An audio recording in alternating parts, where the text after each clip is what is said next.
नमस्कार दोस्तों, मैं शेख इमरान अहमद आपका लर्न हिंदी एक्सप्रेस चैनल में स्वागत करता हूं। मित्रों, दोस्तों आज हम अध्ययन करने वाले हैं हिंदी विषय से संबंधित अति महत्वपूर्ण प्रकरण या चैप्टर को हम देखने का प्रयास करेंगे। ये चैप्टर से संबंधित प्रत्येक प्रतियोगिता परीक्षा में प्रश्न पूछे जाते हैं। यदि आप एसएसबी टीजीटी की तैयारी कर रहे हैं, जो आगे एसएसबी टीजीटी की वैकेंसी आने वाली है, यदि आप ओएस स्टेट की पात्रता की परीक्षा देने वाले हैं, आप बीएड निरंतर आप बीएड कर रहे हैं, कंटिन्यूटी आप बीएड की पढ़ाई कर रहे हैं, ओएस स्टेट की पात्रता की परीक्षा देने वाले हैं, या आप आगे आने वाली जो बीएचईडी उड़ीसा की जो हिंदी बीएचईडी की परीक्षा होने वाली उसकी परीक्षा देने वाले हैं, या आप कक्षा 10वीं या 12वीं में है, हर प्रतियोगिता परीक्षा में हिंदी विषय से संबंधित अति महत्वपूर्ण प्रश्न पूछे जाते हैं, जो आपकी परीक्षा की दृष्टि में ये अति महत्वपूर्ण है। दोस्तों, यदि आप चैनल में नए हैं तो लाइक कर दीजिए, सब्सक्राइब करना ना भूलें। ऐसे महत्वपूर्ण वीडियो आप तक पहुंच जाया करेगा और आप ऑल नोटिफिकेशन ऑप्शन को प्रेस कर दीजिएगा सब्सक्राइब करके, ताकि जो भी वीडियो मैं अपलोड करूं सबसे पहले नोटिफिकेशन आप तक पहुंच जाए। और ज़्यादा से ज़्यादा बच्चों को आप शेयर कीजिए, उन विद्यार्थियों के पास ये वीडियो पहुंच पाए जो आगे अपकमिंग आने वाली परीक्षा की तैयारी कर रहे हैं। ठीक है दोस्तों, तो दोस्तों चलिए आज की कक्षा हम शुरू करते हैं। देखिए दोस्तों, आज हम अध्ययन करने वाले हैं भारतेंदु हरिश्चंद्र जी के बारे में संक्षिप्त परिचय, सामान्य परिचय हम देखने का प्रयास करेंगे, क्योंकि आपकी आने वाली अभी अपकमिंग जो वैकेंसी असिस्टेंट टीचर, जो जूनियर टीचर थी, असिस्टेंट टीचर होकर ये वैकेंसी आएगी, मतलब रेगुलर होकर, या आप ओटेट की परीक्षा देने वाले हैं। अपकमिंग ओटेट की परीक्षा शायद मई महीने में शायद परीक्षा होगी। तो इसमें भारतेंदु हरिश्चंद्र जी के बारे में सामान्य परिचय है मित्रों। ठीक है, तो भारतेंदु हरिश्चंद्र जी के बारे में आप देख सकते हैं, तो यहाँ पर दी गई है, मैं देख पा रहा हूँ सिलेबस। भारतेंदु हरिश्चंद्र जी के बारे में सामान्य परिचय दी गई है। तो भारतेंदु हरिश्चंद्र जी के बारे में संक्षिप्त परिचय देखते हैं और उन्होंने क्या क्या रचना लिखी है। ठीक है, इससे भी प्रश्न आ सकते हैं। यदि आप ओटेट की 2025 जो प्रीवियस प्रश्न 2025 की मतलब प्रीवियस प्रश्न आपने नहीं देखा है, आप प्लेलिस्ट में जाकर देख सकते हैं। ठीक है, हमारे चैनल की प्लेलिस्ट में आप जाकर देख सकते हैं। चलिए दोस्तों, देखिए भारतेंदु और उनका मंडल। ठीक है, अभी भारतेंदु हरिश्चंद्र जी के बारे में संक्षिप्त परिचय हम देखेंगे। देखिए, सर्वप्रथम भारतेंदु हरिश्चंद्र जी का जन्म 1850 ईस्वी, निधन 1885 ईस्वी में हुआ। ठीक है, जन्म कहाँ पर? काशी में। पिताजी कौन थे? गोपाल चंद। और गुरु का नाम क्या था? सितारे हिंद। उपाधि क्या मिली थी? भारतेंदु। भारतेंदु उपाधि मिली थी। ठीक है, यदि भारतेंदु उपाधि मिली थी, ठीक है, तो यहाँ पर हरिश्चंद्र नाम तब हरिश्चंद्र है और इन्हें भारतेंदु उपाधि मिली थी, और उपनाम है रसा। ठीक है, चलिए दोस्तों देखते हैं। देखिए यहाँ पर मित्रों, भारतेंदु हरिश्चंद्र की समस्त रचनाओं के बारे में देखेंगे हम। 175 और उनके काव्य ग्रंथों की संख्या 70, मतलब इनकी रचनाओं की संख्या 175 और काव्य ग्रंथों की संख्या 70 है, याद रखना है। इनके काव्य संग्रह निम्नलिखित क्या क्या है? देखिए, भक्ति सर्वस्व, प्रेम मालिका, कार्तिक स्नान, वैशाख, महात्म्य, प्रेम सरोवर, प्रेमा शुभ शरण, प्रेमा शुभ शरण, जैन कुतूहल, प्रेम माधुरी, प्रेम तरंग, उत्तरार्थ, भक्तमाल, प्रेम प्रलाप, गीत, गोविंदानंद, सत्सय श्रृंगार, होली, मधुमुकुल, राग। दोस्तों देखिए, एक संक्षिप्त में बताना चाहूँगा मैं आपको। आप में से मतलब कोई बच्चे का प्रश्न हो सकता है, सर ओटेट में तो इतना डिटेल में तो नहीं पूछेगा। देखो, कवि की रचनाओं के संबंधित तो पूछेगा, ठीक है। और दूसरी बात है, आप डिटेल के बारे में आप बोल रहे हो, जो आप एसएसबी मतलब जैसे आप एसएसबी जो पीजीटी या एसएसबी लेक्चर या आप यूजीसी नेट की परीक्षा देने वाले हैं ना, जो अपकमिंग यूजीसी नेट में इतना डिटेल में पूछा जाता है। तो यूजीसी नेट की भी जो तैयारी करें वो भी देख सकते हैं, ठीक है। हमें संपूर्ण रूप में सही तरीके से तैयारी करके जाना है मित्रों, क्योंकि कुछ भी प्रश्न है आए हम सही तरीके से उत्तर दे पाए, ठीक है। देखिए मित्रों,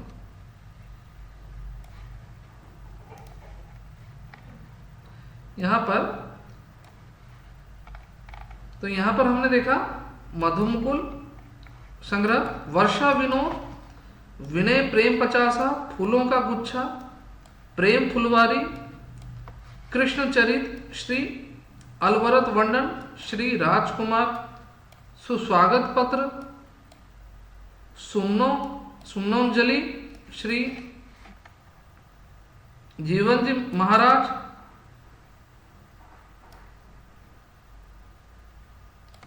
चतुरंग देवी छद्म लीला, प्रातः स्मरण, मंगल पाठ, दैन्य प्रलाप, उरहेना, तन्मय लीला, दान लीला, रानी छद्म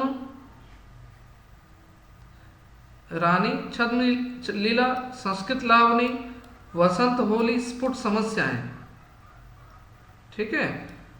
मुंह दिखावनी, उर्दू का स्यापा, प्रबोधिनी, प्रातः समीरन, बकरी विलाप, स्वरूप चिंतन, श्री राजकुमार, शुभंगमन वर्णन, भारत भिक्षा, श्री पंचमी, श्री सर्वोत्तम स्त्रोत, निवेदन पंचक, मान, सोपायन, प्रातः स्मरण स्त्रोत, हिंदी की उन्नति पर व्याख्यान,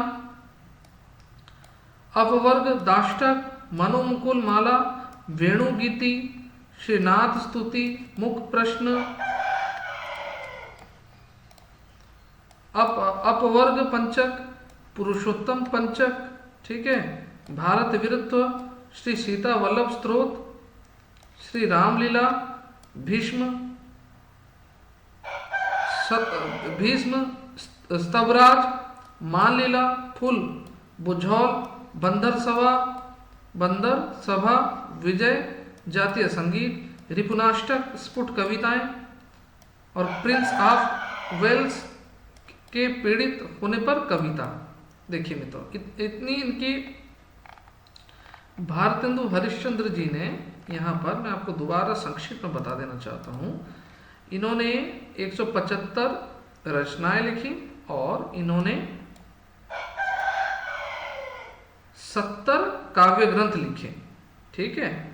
और इनके काव्य संग्रह ये 1 से लेकर यहाँ तक देखिए 70 तक ये काव्य संग्रह है। तो मैंने जो पढ़ा दिया आपको रट्टा नहीं मानना है बच्चों, बस सरसरी नजर में देख लेना है। जो मैंने बता दिया ये आपकी परीक्षा हॉल में ना ये रिकॉल करेंगे, मतलब आपको सडनली आप ऑप्शन देखेंगे याद आ जाएंगे, ठीक है।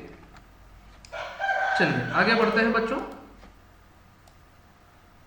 भारतेंदु कृत विजयनी विजय वैजंती शीर्षक कविता मिस्र में भारतीय सेना की विजय प्राप्ति पर लिखी गई थी और भारतेंदु ने नारद भक्ति सूत्र और शाण्डल्य भक्ति सूत्रों का अनुवाद क्रमशः तदीय सर्वस्व 1874 ईस्वी और भक्ति सूत्र वैजंती शीर्षक से किया। भारतेंदु हरिश्चंद्र ने पैरोडी, स्यापा, गाली लावनी आदि शैलीगत रूपों में कविताएं भी लिखी हैं जो निम्नांकित है। देखिए कविताएं और शैली उनकी, ये आप याद रखिएगा। बंदर सभा कविताएं हैं और शैली पैरोडी, उर्दू का स्यापा शैली है श्यापा, समधीन मधुमास शैली है गाली, नए जमाने की मुकरी शैली है मुकरी, प्रातः समीरन शैली है पयार और वर्षा विनोद शैली है लावनी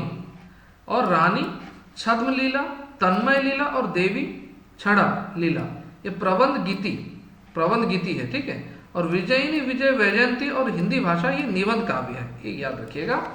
भारतेंदु हरिश्चंद्र ने फूलों का गुच्छा कविता खड़ी बोली में लिखी है। भारतेंदु मंडल के अन्य कवि, ये कोई जरूरी नहीं है, ठीक है, क्योंकि हम भारतेंदु हरिश्चंद्र जी के बारे में अध्ययन कर रहे हैं। तो बच्चों, हमने भारतेंदु हरिश्चंद्र जी के बारे में संक्षिप्त परिचय हमने अध्ययन किया और उनकी कितनी कविताएं, 70 कविताएं हैं, और 70 कविताओं को भी हमने देखा, ठीक है, और रचनाएं कुल 175, ये बस संख्या याद रखिएगा, ठीक है बच्चों। तो चलिए आगे, आज हम आगे बढ़ते हैं। मैथिली शरण गुप्त जी के बारे में देखिए। मैथिली शरण गुप्त जी के बारे में अध्ययन करने से पहले याद रखिए, ये आपकी एसएसबी टीजीटी की जो अपकमिंग वैकेंसी आने वाली है, ओस्टेट की जो पात्रता की परीक्षा आप देने वाले हो, ठीक है, सभी परीक्षा में मैथिली शरण गुप्त जी के बाद संबंधित, या आप बीएचडी हिंदी उड़ीसा की आप प्रवेश परीक्षा देने वाले हैं अपकमिंग, मैथिली शरण गुप्त जी के बारे में संक्षिप्त परिचय पूछा जाएगा, ठीक है, याद रखिएगा। चलिए देखते हैं बच्चों। मैथिली शरण गुप्त जी का जन्म 1886 ईस्वी और निधन सन 1964 ईस्वी को हुआ, ठीक है। और मैथिली शरण गुप्त जी का जन्म झांसी के पास चिरगांव 1886 ईस्वी को हुआ और देहांत सन 1964 ईस्वी को, ये याद रखिएगा बच्चों, ठीक है। और ये द्विवेदी युग के लोकप्रिय कवि, ये द्विवेदी युग के लोकप्रिय कवि मैथिली शरण गुप्त जी को कहा जाता है, याद रखिएगा। मैथिली शरण गुप्त जी को राष्ट्र कवि कहा जाता है। कौन से कवि? राष्ट्र कवि, क्योंकि राष्ट्र को अपनी लेखनी के माध्यम से राष्ट्र को वाणी देने का कार्य करते थे मैथिली शरण गुप्त जी। क्यों ना? मैथिली शरण गुप्त जी ने जब लिखना प्रारंभ किया उस समय हमारे भारत देश में स्वतंत्रता नहीं आई थी, परतंत्र था, अंग्रेजों के अधीन था, ठीक है।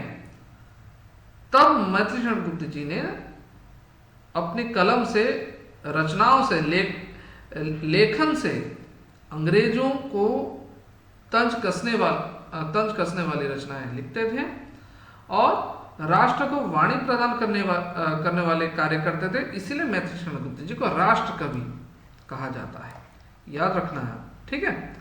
उन्हें महावीर प्रसाद द्विवेदी का संरक्षण और मार्गदर्शन मिला। महावीर प्रसाद द्विवेदी जी ने मोटिवेट किया, प्रेरित किया, किन्हें? मैथिली शरण गुप्त जी को। द्विवेदी जी खड़ी बोली हिंदी को कविता की भाषा बनाना चाहता। द्विवेदी जी ये जो खड़ी बोली है ना, खड़ी बोली को हिंदी को कविता की भाषा बनाना चाहते थे। उनके इस उद्देश्य को पूर्ण करने के लिए मैथिली शरण गुप्त जी काम करने लगे, ठीक है। और मैथिली शरण गुप्त जी ने क्या क्या लिखा ये हम देखेंगे। रंग में भंग सन 1932 ईस्वी, जयद्रथ वध सन 1910 ईस्वी, भारत भारती सन 1911 ईस्वी, मौर्य विजय सन 1915 ईस्वी, पंचवटी सन 1925 ईस्वी, अनग सन 1925 ईस्वी, स्वदेश संगीत सन 1925 ईस्वी, हिंदू सन 1927 ईस्वी, त्रिपथगा सन 1925 ईस्वी। साकेत मैथिली शरण गुप्त जी के द्वारा लिखी गई महाकाव्य है, पूछे जाता है लगभग परीक्षा में, याद रखिएगा। साकेत सन 1932 ईस्वी, यशोधरा सन 1933 ईस्वी। बच्चों ध्यान दीजिए, एसएसबी टीजीटी में आपकी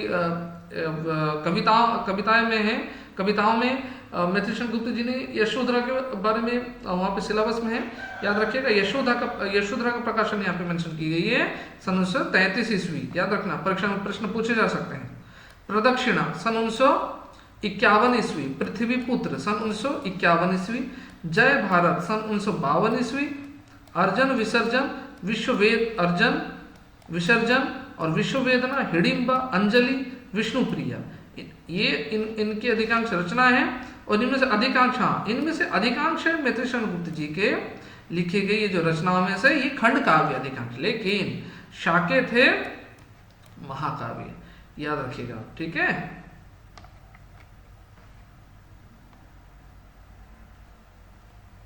मैथिली शरण गुप्त जी ये युग चेतना के साथ चले। पराधीन भारत में उन्होंने लिखना शुरू किया। देश प्रेम उनकी रचनाओं का मुख्य स्वर है और भारत का अतीत, गौरव वर्तमान की दुर्दशा, समाज सुधार, राष्ट्र और सांस्कृतिक जागरूकता, वीरता का चित्रण उनके काव्य की विशेषताएं हैं।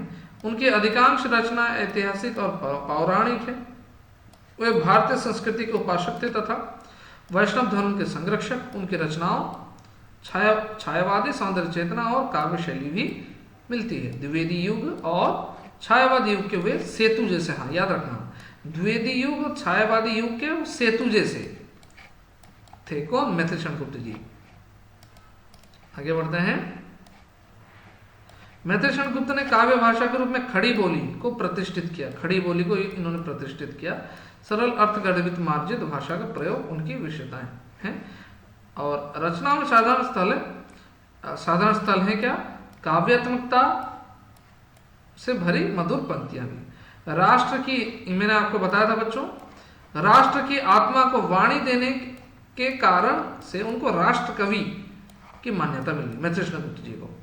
यहाँ एक उपदेशात्मक कविता दी जा रही है, ठीक है। जीवन में बाधाएं आती रहती है परंतु इससे मनुष्य को निराश नहीं होना चाहिए, मैथिलचंद्र गुप्त जी ने कहा है। आप लोग परीक्षा दे रहे हैं, परीक्षा में बार बार असफल हो रहे हैं और मन में ये उत्कंठा उत्पन्न होती है, हम शायद जीवन में आगे नहीं बढ़ पाएंगे, हमें अपने लक्ष्य की प्राप्ति नहीं होगी। लेकिन बच्चों ध्यान रखिएगा, ये जो बातें मैथिलचंद्र गुप्त जी ने, ये वाक्य, ये इन्होंने जो लिखा है किताबों में, इसे हमें हमेशा आप सभी को याद रखना है। मनुष्य को निराश नहीं होना चाहिए, ठीक है। बार बार विघ्नों का सामना करने से ही सफलता मिलती है। क्योंकि मैथिलचंद्र गुप्त जी ने लिखा है ना, ना रहो ना निराश करो मन को, कक्षा 12वीं में ना, कुछ काम करो कुछ काम करो, जग में कुछ नाम करो, समझो कुछ अर्थ हो, दुनिया या व्यर्थ ना हो। मतलब कुछ काम ऐसे करें जो दुनिया में हमारा नाम हो, ठीक है। तो मित्रों, मुझे उम्मीद है आज आपको अति महत्वपूर्ण विषय के संबंधित आपको आज हमने भारतेंदु हरिश्चंद्र जी और मैथिलचंद्र गुप्त जी के बारे में संक्षिप्त परिचय हमने अध्ययन किया। यह आपके हर प्रतियोगिता परीक्षा में महत्वपूर्ण है मित्रों।